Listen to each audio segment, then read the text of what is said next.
In this video, I'm going to show you how to export video in Davinci Resolve. So first of all, what you're going to do is you're going to open your Davinci Resolve. And once you have the video which you want to export, you need to go to the export section from the lower side of your screen. The last icon over here represents the export section. Just click on that and then you will be able to see here this kind of interface. First of all, if you want to export the whole video, you can select entire timeline from here. But if you want to export any specific part in the video, first of all, you're going to move your player to the place where you want to start that part and then just press I on your keyboard. Similarly, just move your player to the area which will be the ending point of that part and then press O on your keyboard. But if you want to export your whole project, you can always select entire timeline from here.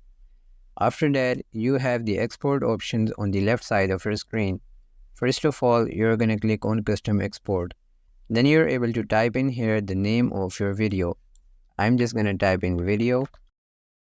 And then you have the option to set the location where you want to export your video.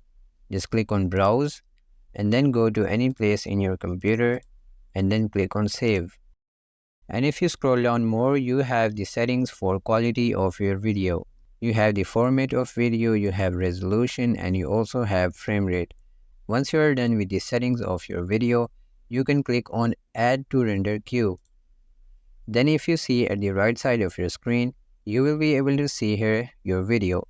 If you want to add here some more parts from your video, you can just do that in the same way and then you can click on Render All.